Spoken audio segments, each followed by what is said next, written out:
Você está no canal Eu Estudo a Lição com o pastor Samuel Camilo. Hoje é quinta-feira, dia 14 de julho de 2022.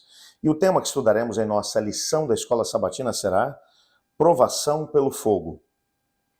Nessa semana, nós tivemos a oportunidade de estudar um pouco sobre alguns princípios elementares, diria eu, dentro daquilo que é a maneira como Deus lida com o ser humano.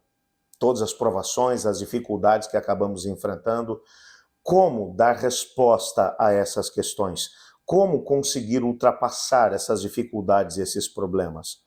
Todas essas questões, elas ficam realmente abertas diante de nós, e a grande pergunta que deveríamos fazer é como podemos realmente e verdadeiramente dar resposta a cada uma delas quando, na prática, nós temos que viver esse tipo de situação, ou como alguém que está vivendo essa situação e vier conversar conosco e pedir um conselho, dizer assim, o que eu faço agora diante disso? Que tipo de conselho, que tipo de aconselhamento nós podemos dar para uma pessoa como essa? Nosso guia de estudos conta a história de alguém que o autor vai chamar de Alex, que foi um indivíduo que se entregou a Cristo Jesus, passou por uma experiência de mudança de vida, mas que, a partir do momento que começou a tentar seguir a Cristo Jesus, muitas coisas deram errado. E o grande questionamento que ele se fazia era: por que isso está acontecendo comigo se eu estou buscando a Deus?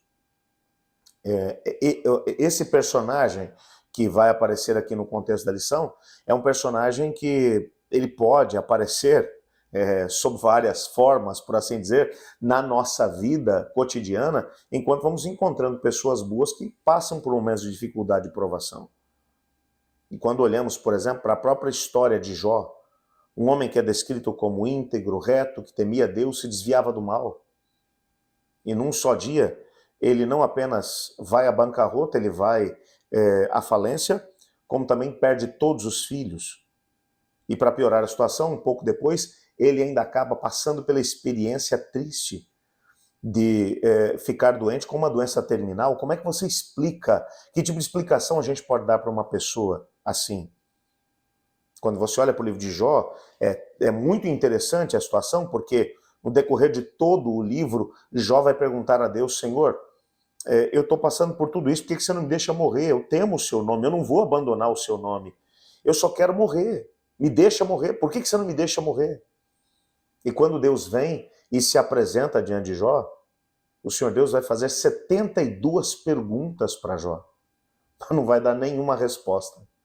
Nós entendemos a história de Jó desde o início do livro, porque Moisés, inspirado por Deus, quando vai contar essa história, já conta essa história à luz do grande conflito entre as forças do bem e do mal.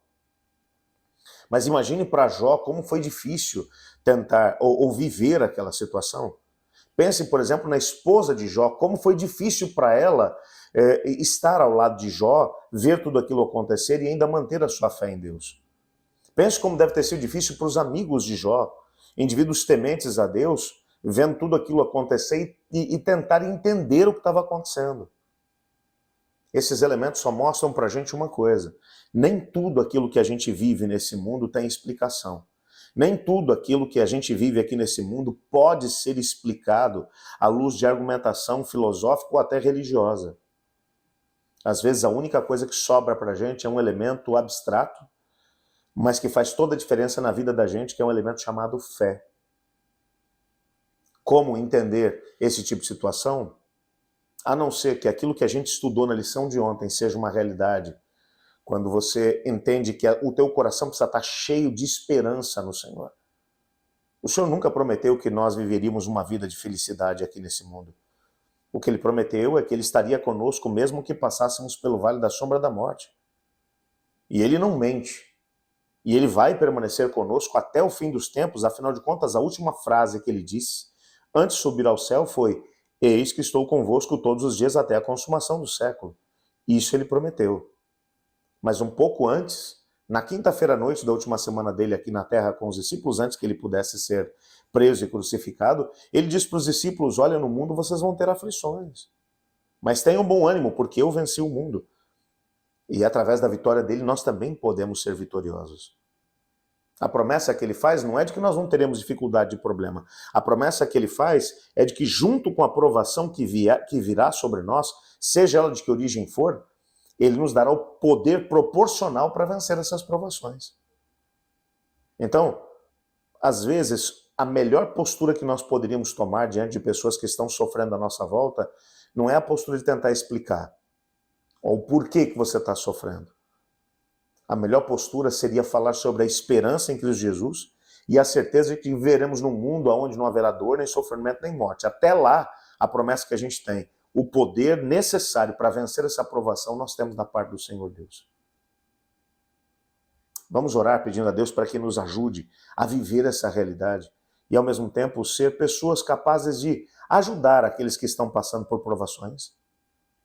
Obrigado, Pai, porque em Tua palavra descobrimos que o Senhor nos ama, mas nunca prometeu que viveríamos uma vida isenta de problemas e dificuldades. Ajuda-nos a podermos entender o Teu amor e, ao mesmo tempo, o poder que o Senhor coloca à nossa disposição para vencer as provações da vida e ajudarmos aqueles que estão passando por situações difíceis à nossa volta. Pois em nome de Jesus que oramos. Amém. Eu estudo a lição. E você?